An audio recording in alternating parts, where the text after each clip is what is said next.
Can we please have quiet on the set?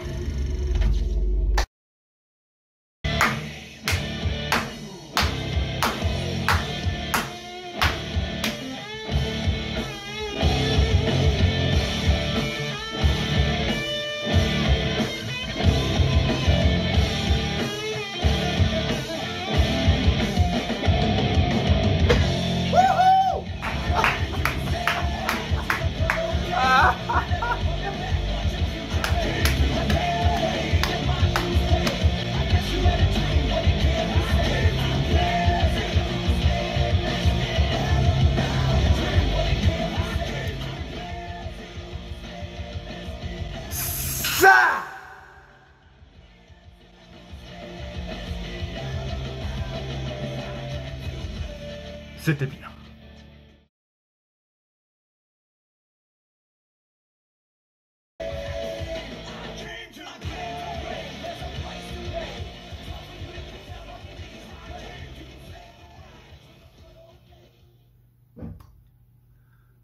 Je vous montre ce t-shirt, c'est la couleur de l'espoir. Le vert. Le vert. T-shirt des Hardy Boys, ok, mais c'est du vert. Et je le porte dans des occasions très spéciales dans mes vidéos. Et là, je porte du vert, je porte le t-shirt parce que j'ai l'impression qu'à Elimination Chamber, on a eu de l'espoir. C'était un show d'espoir, en fait, littéralement. Ça a pourtant commencé très mal. Hein. Ça a commencé en catastrophe. Keith Lee qui est retiré du show parce qu'il est blessé à skip alors que c'est juste parce qu'ils n'ont pas d'idée créative. Remplacé par un Fatal 4-Way par John Morrison où Mustafa Ali prend le pin en plus. Mustafa Ali, bordel. Ce qu'il demande c'est juste des opportunités et la première qu'il a, il perd. À cause de Rétribution en plus. Donc à un moment donné, il faudrait peut-être penser à quitter Rétribution si à chaque fois ils te font perdre. Catastrophe. Le match féminin qui est annulé, tout simplement. Aucune explication. Même pas on rajoute une meuf, même pas on montre Asuka pour oh là, je suis la championne. Rien. Bah putain, on se dit bordel. Qu'est-ce qui va bien pouvoir se passer? Il y a 4 matchs. Ok. John Morrison qui est du coup dans le match US. On commence avec le chamber masculin de SmackDown. On se dit bon c'est cool. Bryan prend la victoire. Cesaro au final vit une élimination basique. Mais qui a de l'importance et qui a de l'intérêt et qui garde, qui conserve l'idée de mes plans que je vous ai pronostiqués dans mes pronostics de Chamber. Donc, ok. Puis on enchaîne avec Brian Reigns qui dure 45 secondes. Tout ça pour ça, littéralement, je ne comprends pas. Autant ne pas faire de match en fait. C'est pour le faire 45 secondes après, en plus, bon, il le prend littéralement directement après le match, donc c'est pas très juste. En fait, il aurait dû attendre un tout petit peu, voilà, bon bref. Ok, c'est le personnage de Reigns si tu veux, mais autant pas faire de match, ça dure 45 secondes. Brian conserve, au final pas de Kevin Owens, pas de Sami Zayn comme je l'avais dit, bon. Et là on enchaîne, là on se dit putain, ok, bon, match pour le titre US, ça semble pas mal.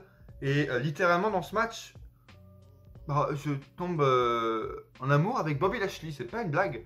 J'adore ce personnage, voilà, je regarde pas Raw du tout, j'ai pas eu d'impression de Bobby Lashley depuis ces dernières semaines parce que je regarde pas Raw, etc. Je regarde les pay-per-view. Et honnêtement, bon, j'aime bien le nouveau personnage de Bobby Lashley en mode bête à abattre, etc. Je me dis, bon, ok, le mec est crédible en tant que champion, tu vois. Là, il est à son niveau maximum pour être champion. Vraiment, c'est vraiment la bête à abattre. À un moment donné, quand Morrison et Riddle se mettent à deux contre lui et que lui, il est vraiment en fureur, en mode un buffle qu'il faut arrêter, tu vois, c'est très stylé. Vraiment très stylé. Riddle qui vient prendre le titre sans décrédibiliser Lashley parce que Morrison était là pour prendre le pin. Bien sûr, et pourtant il a fait un très bon match. Ça nous confirme encore une fois que Morrison devrait être en solo, littéralement.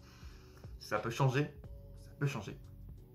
Et là je me dis putain, Bobby Lashley, bon il y a eu des plans pour qu'il soit champion, j'ai pas envie qu'il soit champion, mais dans les futures semaines, après Mania, honnêtement il a la gueule pour être dans la title picture du main event, tu vois. Ok. Match par équipe féminin. Alors là, ok. Bon, la fin est pourrie, j'aurais attendu plus. Parce que quand même, Sasha Banks se fait pin, littéralement, par Nia Jax, quoi. Je veux dire, Nia Jax. Tu vois, je me suis posé des questions d'ailleurs sur sa tenue ce soir, Nia Jax, qui était vraiment bizarre, qui ressemblait à rien. Un peu comme, en fait, Sa tenue ressemblait à rien, tu vois. C'était assez abstrait, on comprenait pas du tout les motifs qu'il y avait dessus. Et ça m'a rappelé un peu sa carrière, tu vois. Où il y a du néant. Et il y a très abstrait sa carrière. On sait pas d'où elle vient, pourquoi elle est là, comment elle en est arrivée à ce stade chez WWE. On sait pas, tu vois. Comment elle a, après tout ce qu'elle a fait, toutes les erreurs qu'elle a fait, comment elle est toujours là, tu vois. C'est pareil que sa tenue. Très abstrait sa carrière. Je comprends rien et c'est rien en fait. Sa carrière, c'est très brouillon, hein. Sa carrière est résumée avec sa tenue, tu vois. Bon, et le match était tout de même sympathique. Très sympathique. Je m'attendais à... Shayna Baszler qui est mise en avant. Putain, oui, je veux ça, tu vois. Il serait temps aussi un jour de séparer Shayna Baszler et Nia Jax. Je sais pas quand ils vont le faire, mais ça commence... C'est bon, hein. Je m'y ferai pas. Donc séparez-les, ce sera plus rapide. Shayna Baszler part pour le titre de Raw. Faut le faire à un moment donné, tu vois. Bah putain, on se dit merde, on est déjà au Chamber, il y a eu 2 matchs. Ok. Et bon, jusque-là, tu vois, comme je l'ai dit, c'était cool, mais il n'y a pas eu de... Il n'y a pas eu de truc intense, il n'y a pas eu de... Il n'y a pas eu de surprise, mais il n'y a pas eu de déception, les matchs étaient bons, sans plus, quoi. Et on arrive au main event, et là je me dis, bon, bah c'est mou, tu vois, toujours mou. On arrive vers la fin, Sheamus, Styles, etc. Il s'est passé 2-3 trucs avec Orton qui a été éliminé en premier, il se prend des RKO. Styles qui est sorti de sa cellule par Homos. Assez original, tu vois. Mais rien de plus. Le match est basique, oubliable. Vraiment, Sheamus, McIntyre, la confrontation à la fin. Voilà, ce match était évidemment construit juste pour ça. Bon, on se dit merde. Il y a eu Edge, pardon. Il y a eu Edge qui a confronté Reigns et qui, bon, ok, on sait maintenant qu'ils vont s'affronter, c'est officiel. Mais on n'a pas plus de plans que ça pour Mania, tu vois. Il n'y a pas plus de storylines qui ont avancé pour Mania. Il n'y a pas eu de surprise avant Mania, tu vois. La couleur de l'espoir, les gars. On est chez WWE, peu importe ce qu'on peut dire. Vraiment. Ils nous impressionneront toujours. Et ils arriveront toujours à nous impressionner. Qu'on le veuille ou non. Bobby Lashley, déjà acquis. Alors moi, j'avais comme plan, vraiment, pendant tout le match du main event, je me suis dit, bon, faites un truc, au moins une intervention à la fin, ramenez-nous Aleister Black, ramenez-nous Andrade, un bon gros heel sa mère, il n'y a personne pour McIntyre, il n'y a personne. Ramenez-nous un mec qui était blessé, qui est pas montré depuis des mois, boum, t'as ton match pour Mania, parce qu'il n'y a absolument personne pour McIntyre, vraiment. Et puis... la fin arrive et...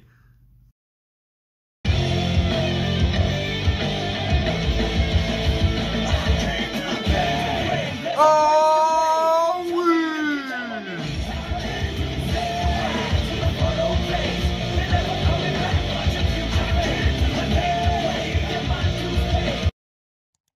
Bordel que ça va me faire plaisir de réentendre cette putain de musique pour un champion de la WWE. Bordel que ça va me faire plaisir de quand je vais entendre ce thème, me dire que c'est le putain de champion de la WWE qui va arriver. Ils ont tout chamboulé et ils nous ont hypé pour la route de Mania, tu vois. C'était pas le cas avant, tu vois. C'était le boulot du pay-per-view. De donner de la hype, ramener des storylines, faire avancer les storylines. Et c'est ce qui s'est passé à la fin, mon pote. Le Miz cache sa putain de mallette et devient champion de la WWE. Il pin Drew McIntyre. And there it is. The Miz est le nouveau champion de la WWE à 1 mois et demi de WrestleMania 37. Et c'est pour ça que j'aime cette compagnie. C'est pour ça que je regarde la WWE, que je continuerai de regarder. Tu vois, je m'attendais pas du tout à demi, j'avais complètement oublié Bobby Lashley, pourquoi il est là? Et ça nous intrigue, juste ça, tu vois. L'alliance Lashley de Miz, alors qu'on a eu un segment aussi dans les backstage avec MVP et le Miz.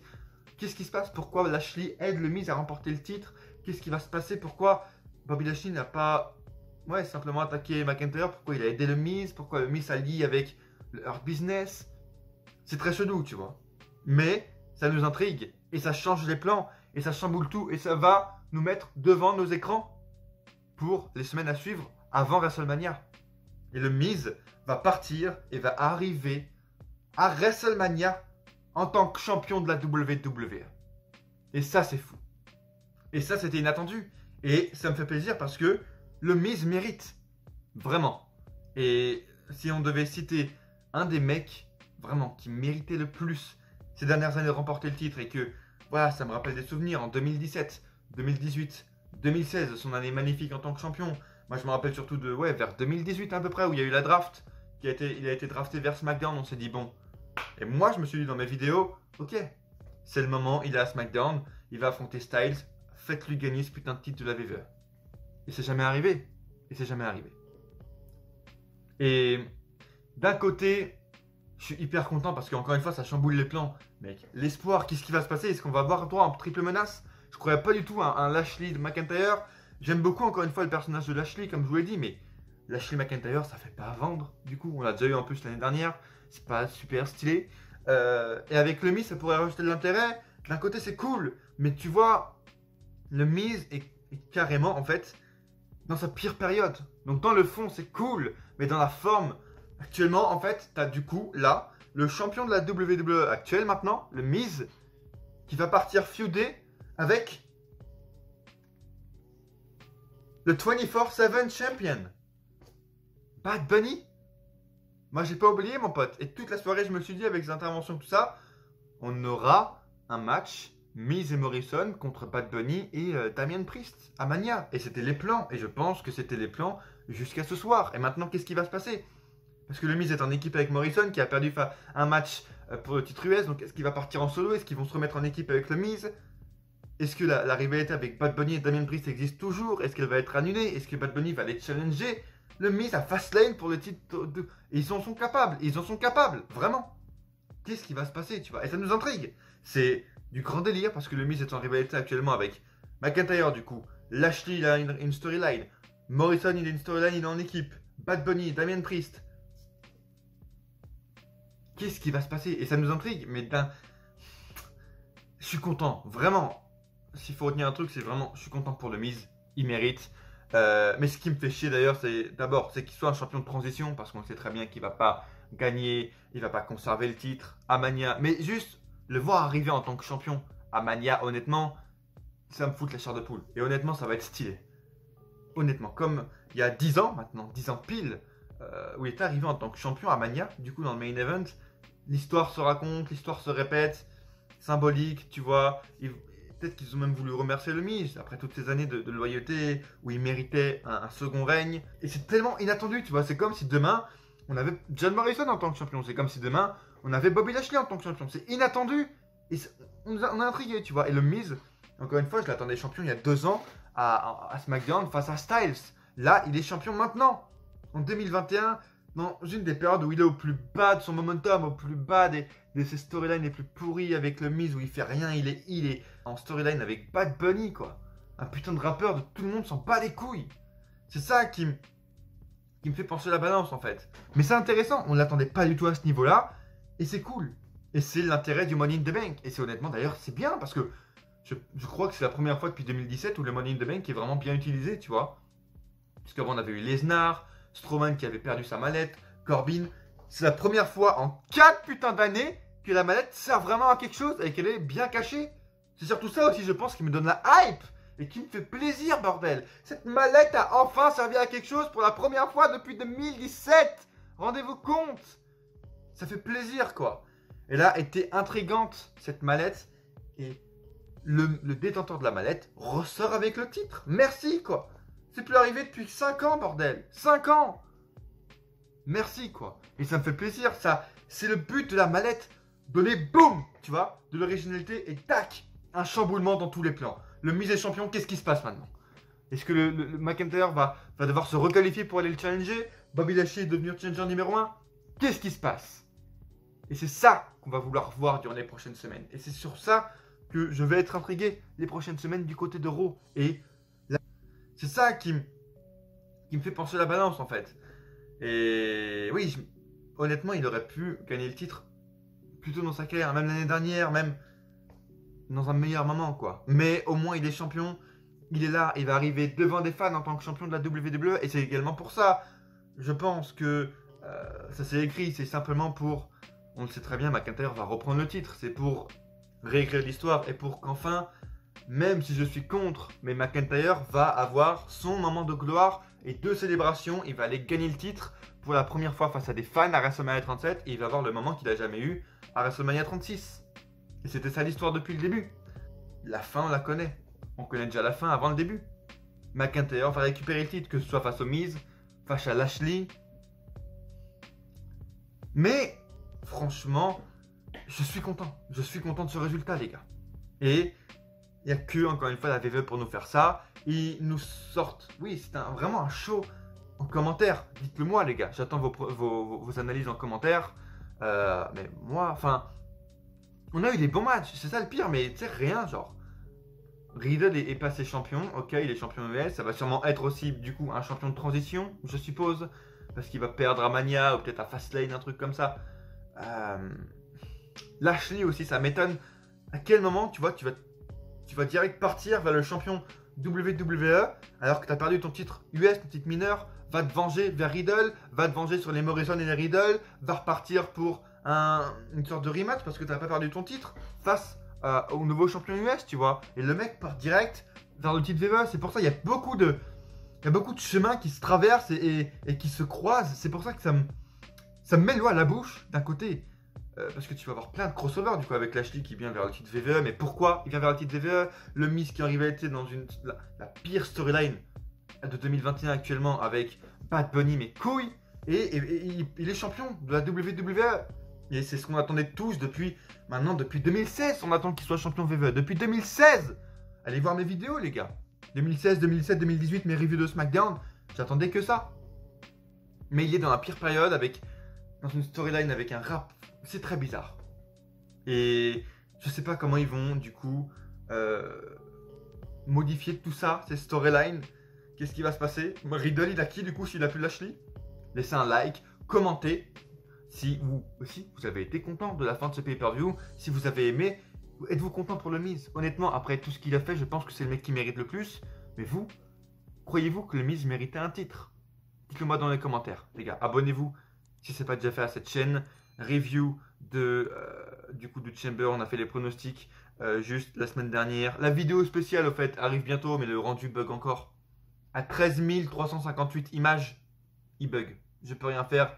Je fais tout ce que je peux, mais pour l'instant le rendu n'est toujours pas fait. Mais la vidéo est tournée et montée, les gars. Sûrement dans la semaine, donc soyez prêts.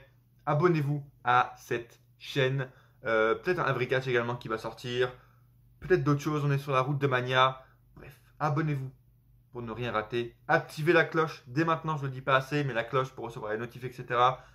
Il y en a qui le font, mais encore pas tout le monde, tu vois. Donc, si c'est pas encore fait, la cloche dès maintenant, activez-la. Et pour finir, du coup, sur la review globale du show, en fait, je réfléchis depuis tout à l'heure et je pense que ce qui a manqué, c'est les matchs, en fait. Il n'y a pas eu assez de matchs parce que, dans l'ensemble, les matchs, les deux Chambers étaient moyens, en fait. Ils étaient oubliables, mais rien n'était mauvais, quoi. Rien n'était mauvais. Bon, il y a eu un push de Corbin au début, du coup, que j'ai pas compris dans le match de SmackDown. Mais même les deux matchs, j'ai retenu de bonnes choses du match pour le titre féminin. Et on va y revenir dans 2 minutes. Mais je pense que oui, il manquait des matchs. Parce qu'en fait, d'un côté, les matchs, ils étaient pas mous, mais le show en ensemble était mou, quoi. Il y a eu 4 matchs, du coup. Ils ont même pas rallongé les matchs, tu vois. Ils ont même pas... Les matchs, à part les deux Chambers, les autres, ils ont dû durer 15 minutes, 10 minutes peut-être. Les deux Chambers ont duré 30 minutes, ce qui est court pour des Chambers, 30 minutes. C'est assez court. Ouais, c'est très bizarre. Bref. Chamber masculin de SmackDown, du coup, je pense que c'est ça aussi qui m'a pas aidé à rentrer dedans. Je pense que je suis pas rentré dedans simplement parce que le Chamber masculin était mou, quoi. Le premier en opener, il n'y a pas eu grand chose. Cesaro et Bryan ont du coup commencé le match pour la bonne histoire. Je crois qu'ils allaient le finir au final, non. Cesaro qui se fait éliminer comme une grosse merde par Jey Uso, alors que 2 secondes plus tard, t'as Uso qui fait la même prise sur Bryan, alors que Bryan s'est pris tout plein de moves de hit de Cesaro juste 30 secondes avant et il résiste. Et Cesaro ne résiste pas. Je sais pas ce que ça veut dire. Est-ce que Cesaro c'est la fin de son push? Est-ce qu'il va encore être pushé? Mais en tout cas, ça maintient mon opinion qu'il peut se passer quelque chose avec Cesaro à Mania. Tu vois, on a le résultat de Edge Mania, c'est sûr. Pourquoi pas un Cesaro qui se rajoute? Ou pourquoi pas une bonne storyline avec Cesaro, Bryan, pour un titre intercontinental ou même sans, mais que Cesaro ait quelque chose quoi, et qu'il tombe pas, parce que je vous le dis, Cesaro aurait gagné ce match, et il aurait affronté Reigns, tout le monde aurait été dessus parce qu'il n'aurait pas gagné déjà, donc au final ça aurait été contre-productif, et Cesaro aurait fini dans la Battle Royale d'André le Géant à Mania, dans le kick-off, on le sait tous très bien. Donc là ça laisse de l'espoir, c'est pour ça en fait. Ce show donne de l'espoir, vraiment, et dans chaque match il y a de l'espoir, je vais vous dire pourquoi dans chaque match les gars, restez bien jusqu'à la fin. Je vais vraiment vous expliquer détail par détail ce que j'ai aimé. Mais il y a de l'espoir. Et honnêtement, c'est original. Et c'est ça qui est bien. C'est que il y a des résultats dont on ne s'attendait pas. Le Miz, on s'y attendait pas. On voulait pas. Bobby Lashley qui part vers la main event card, on s'y attendait pas. Mais c'est ce qu'il fallait. C'est de l'originalité. C'est de la spontanéité. C'est du changement en fait. Et pas rester dans la ligne droite de où on portait. C'est-à-dire Lashley pour le titre US, McIntyre face à on sait pas qui. Le Miz face à Bad Bunny, machin. On est dans le flou et dans l'originalité et c'est cool quoi. Encore une fois, ce que je retiens du match de SmackDown, c'est le push de Corbin, incroyable. Pusher de fou. Le mec domine Bryan, Cesaro et tout, incroyable. Je n'ai pas compris. Bryan, je trouvais qu'il n'était pas dans le match. Il a gagné pourtant. Et je pense que c'était le meilleur choix, honnêtement, parce qu'il y avait Owens. Je vous l'ai dit pour écrire une histoire avec Zayn, etc. Mais au final, même sans, je pense qu'ils peuvent écrire une histoire. Je sais plus qui a éliminé. Je crois pas que c'est Owens qui a éliminé Zayn, mais ils auraient pu. Je pense qu'ils peuvent écrire quand même un truc entre Zayn et Owens à Mania. Et c'est honnêtement, je vois, c'est le seul chemin, honnêtement, parce que Zayn, je le vois face à personne, et Owens non plus. Donc faites ça, faites un contre un, face heel, inversé, le rôle inversé, bref. Et donc Bryan était pour moi la meilleure solution parce qu'on sait très bien que il veut pas voler le title shot, il veut pas voler la shine de Mania pour les jeunes superstars comme Cesaro, Owens ou Zayn. Donc justement, meilleure solution. Challenger de transition pour un soir, il donne son spot, il fait son spot, il utilise son title picture et voilà, c'est fini, il passe à autre chose. Il a un peu de momentum justement s'il part face à Cesaro à Mania ou quoi, pour lui donner encore plus de crédit s'il le bat. C'est très cool. Et c'était le meilleur choix en fait, Daniel Bryan. Malheureusement, le match à la fin n'a clairement servi à rien. Parce que c'est pour faire un match de 25 secondes, honnêtement, autant pas le faire. 1 minute 30, il a duré peut-être le match, à la fin ça se finit sur une guillotine, alors que Bryan en plus n'abandonne même pas. Je trouve ça con quoi. Autant attendre le prochain pay-per-view, autant attendre. Parce que, enfin non, ça sert pas à grand chose. Je comprends en fait, et c'est aussi ça, le Chamber en fait, peut-être qu'on était déjà pas hypé du tout. Enfin, et pourtant c'est fou parce que c'était clairement le match qui m'a hypé le plus, honnêtement. Mais dès les 5 premières minutes de match, je trouvais que c'était mou à l'intérieur et que on savait très bien que Cesaro n'allait pas être grand, tu vois. Il avait fait 2-3 trucs cool, mais déjà on savait très bien que Cesaro n'allait pas faire des trucs fous et qu'il n'allait pas sortir vainqueur dès le début, je pense. Rien qu'avec sa tenue d'ailleurs, je sais pas d'où sortait sa tenue. Et oui, il a servi à rien parce que voilà, le gagnant a affronté le champion, c'est fini, voilà. Fin de l'histoire, le Chamber, on passe à autre chose. Il a servi à rien pour personne quoi. Le Chamber, bon bah voilà, le mec qui a gagné, il a perdu, point à la ligne. Mais il y a encore un peu d'espoir justement parce que il y a moyen d'écrire quelque chose avec Bryan, avec Owens, avec Zayn. Bref. Match pour le titre des États-Unis qui, ouais, clairement, en même temps, il n'y en a que 4. C'était un de mon match préféré de la soirée. Parce que Bobby Lashley, j'ai beaucoup aimé sa construction, encore une fois. J'ai beaucoup de mecs entendu dire que oh, c'est la bête à pas vaincre maintenant, Bobby Lashley, il est super dominant, etc. Mais ça l'a prouvé dans ce match. Les mecs ont dû s'y mettre à 2 contre 1. Morrison et Riddle, à un moment donné, ils étaient à l'extérieur. Bobby Lashley n'est même pas allé les chercher. Tu vois, il était en mode venez. La bête à abattre, l'animal à abattre, comme je t'ai dit sur Twitter. Si vous ne me suivez pas sur Twitter, j'ai réagi en direct. Enfin, j'ai regardé le show ce matin, mais j'ai réagi pendant que je regardais le show sur Twitter. Allez me suivre également sur Instagram, où je poste de plus en plus. Donc voilà, Twitter, Instagram, les gars, ils sont bas, ici normalement. Twitter et Instagram, allez me suivre dès maintenant. Si vous voulez voir comment j'ai réagi au show, voilà, si vous voulez me suivre, c'est là où je donne des informations quand je fais pas de vidéo, les gars. C'est sur Insta et sur Twitter.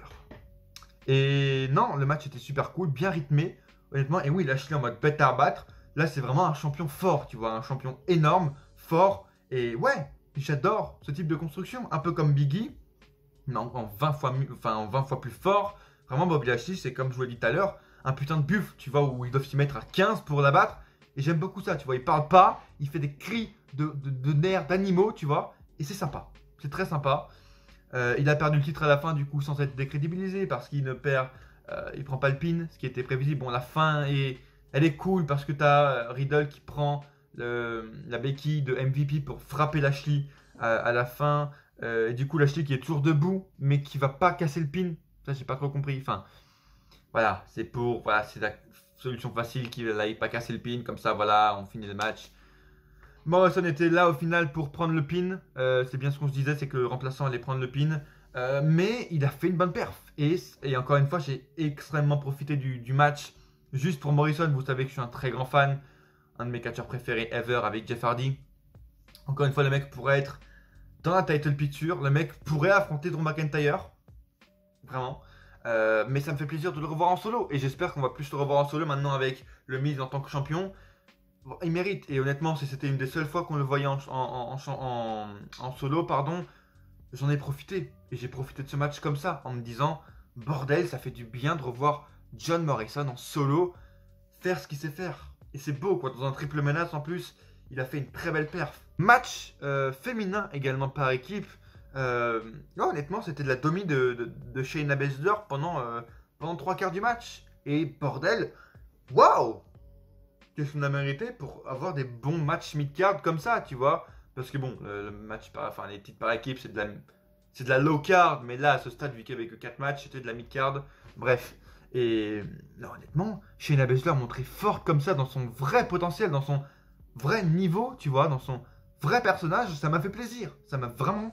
Sar, quel plaisir pour de vrai, là. Sar, c'était bien. Et ouais, elle dominait la championne, elle dominait machin, Bianca Belair. Vraiment cool, tu vois. Et moi, je m'attendais franchement à un final avec le trou, là, The Hole, Nia Jax qui tombait sur son cul. Enfin, je m'attendais vraiment à un truc comme ça. Que la fin allait se terminer autour de Nia Jax. Parce que, voilà, elle a un gros momentum avec son putain de truc de mon trou de merde. Encore une fois, voilà le résumé de la carrière de Nia Jax. Mon trou, waouh. Elle casse le nez de Becky Lynch, waouh. Elle blesse les gens. Voilà le résumé de la carrière de Nia Jax, les gars. Encore une fois, très abstrait comme sa tenue, très abstrait comme sa carrière. Très abstrait. On ne sait pas d'où elle vient, de pourquoi elle est là. Bref. Nia Jax qui va chercher la victoire face à la championne de SmackDown, tu vois. Honnêtement, parce que le sommelier, là, Reginald, intervient du coup à la fin, c'était prévisible. Il fait perdre Sasha Banks parce qu'il la distrait, je sais pas quoi. Alors qu'encore une fois, enfin voilà. Les faces débiles, encore une fois, c'était prévisible. Il intervient, machin. Oh là là, Sasha Banks est distraite et du coup par derrière elle se fait prendre par Nia Jax. Les faces débiles qui pensent pas regarder, qui ne savent même pas contrer du coup à la fin. Enfin bref. Sasha Banks qui se prend le pin et ça, enfin je sais pas. Est-ce qu'il va se passer quelque chose avec Nia Jax parce qu'elle a quand même piné la championne, fait tomber sur la championne, je sais pas. Et honnêtement, même ça pourrait amener, tu vois, c'est une fin entre guillemets intelligente parce que tu te dis, ok, Sasha Banks qui là a fait équipe avec Bianca Belair, avec Reginald et qui perd à cause d'elle, tu vois, là c'est la championne qui perd en mode, qui normalement c'est la superstar qui devrait avoir le plus de momentum et elle perd. Donc moi ce que je ferais, mais ça s'est pas déroulé, mais à leur place là, à la fin, ok, Bianca Belair, etc., essaie de la réconcilier, etc., voilà, machin, de la dire, oh c'est bien, etc. Sasha Banks se tire. Et tu as Sasha Banks pendant des semaines, là, jusqu'à, je sais pas, même Fastlane, qui se remet en question, parce que bordel, c'est la championne. Elle a perdu dans un match par équipe, face à une meuf qui est championne par équipe, certes, mais qu'elle a déjà battu. Et, tu vois, il faudrait qu'elle se remette en question, parce que c'est important pour elle, une défaite pour une championne, son momentum est pété, etc. Et ça amène, pourquoi pas, même un heel turn, parce que face contre face, ça va être pourri. Refaites tourner heel, la grande Sasha Banks en tant que championne. Bianca, Sasha Banks, heel à Mania. Et puis voilà, tu vois, parce qu'elle va pas rester amie avec des gars à cause de qui elle a perdu. Pour moi, ça va être un truc important, comme à la AEW, ils font très bien. Quand un champion prend un pin et prend un tombé, ou même à NXT, ça veut dire quelque chose. Là, Nia Jax devrait se vanter dans les futures semaines, elle devrait aller affronter Sasha Banks à Fastlane ou un truc comme ça, elle a quand même piné la championne. S'il se passe rien après, c'est qu'ils sont vraiment cons, alors que là, il y a une histoire à écrire, tu vois. Et c'est ça qui est cool, c'est que ils ont un peu semé. Tu connais?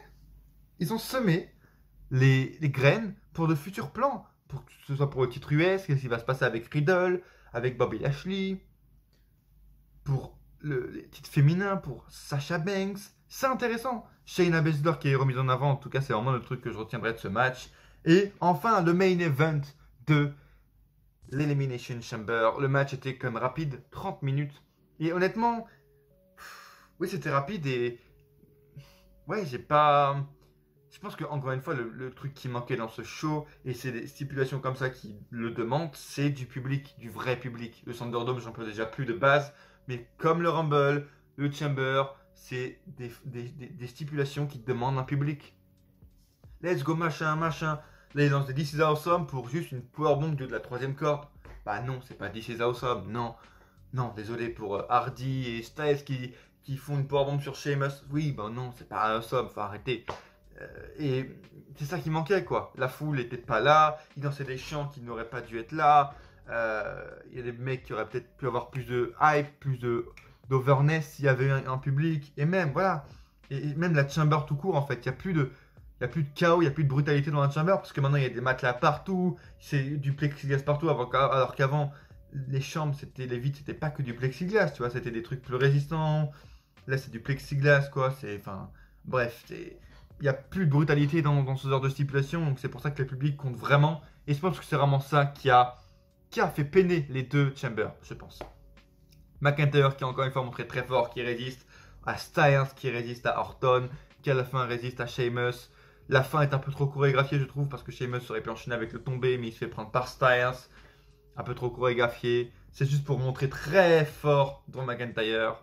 Et honnêtement, c'est à ce moment-là que je me suis dit, bordel, il faut un truc à la fin. Ramenez Aleister Black. Je veux Aleister Black affronter McIntyre. Ce serait énorme, imaginez, inattendu. Mais la WWE avait un autre plan, encore plus inattendu. L'alliance Bobby Lashley, le Miz, mec. Bobby Lashley, du coup, attaque Drew McIntyre à la fin. Et je pense, encore une fois, que je suis pas pour. Je suis vraiment pas pour du tout. Parce que Bobby Lashley devrait d'abord être laissé compte, faire le titre US avec Riddle, etc. Il a aucune légitimité à partir vers le titre WWE, tu vois. Aucune. Même si il est très grand champion US, donc imaginons, même s'il n'a pas perdu, il sera encore champion US, etc. Ok, ce serait legit. Mais là, non. Mais ça m'intrigue parce que... Pourquoi Bobby Lashley va s'allier avec le Miz et va aider le Miz à aller cacher sa mallette et devenir champion? Quels intérêts ils ont? Est-ce qu'il va sûrement avoir une trahison à la fin? Est-ce que ça va se finir en 1 contre 1 à Fastlane? Bobby Lashley reprend le titre au Miz à Fastlane et va affronter McIntyre à Mania en tant que champion. C'est la solution qui me plairait le moins parce que moi, et bordel quoi, je veux le Miz arriver en tant que champion à Mania. Il mérite. La WWE a fait son boulot pour hyper Mania. Et vous, est-ce que pour vous, la WWE a fait son boulot? Est-ce qu'elle vous a hypé un peu plus après ce show? Est-ce que vous êtes plus hypé pour Mania après ce show que vous ne l'étiez avant, les gars? En commentaire, j'attends vraiment votre analyse. Tous ceux qui regardent, s'il vous plaît, parce que c'était un pay-per-view, je sais, qui n'était pas moyen, mais qui était très spécial, parce que je pense qu'il était assez mou, parce qu'il y avait un manque de match, et qu'il demandait un public, et qu'il n'y avait pas de public. C'était mieux que le Rumble, vraiment mieux que le Rumble, vraiment de très loin, mais il est discutable. Likez la vidéo dès maintenant, si vous aimez ce que vous avez vu, c'est important d'ailleurs, d'abord pour le référencement, et si vous voulez me soutenir, et surtout parce que 2-3 malins qui s'amusent à mettre des dislikes maintenant sur mes vidéos pour aucune raison. Alors, si j'avais 200 likes par vidéo, 2-3 likes, ça me ferait pas mal. Mais là, j'ai pas 200 likes par vidéo. Du coup, 2-3 dislikes, ça nique mon référencement. Donc, s'il vous plaît, likez la vidéo si vous avez vu ce que vous avez vu. C'est vraiment le moyen de plus me soutenir, en fait. Abonnez-vous, évidemment. La vidéo spéciale va sortir bientôt. Que le rendu, je vais réussir à le faire. Je vais vraiment réussir à le faire, ce putain de rendu. Un Every Catch, peut-être en fin de semaine, encore une fois. Faut s'abonner, les gars. Plus ancien youtubeur catch de France, ici devant vous. Plus ancien youtubeur catch de France. Je le rappelle. Merci beaucoup de m'avoir suivi jusqu'à la fin de cette vidéo. Merci beaucoup. Et à coup sûr, on se retrouve dans une prochaine vidéo. Ou pas.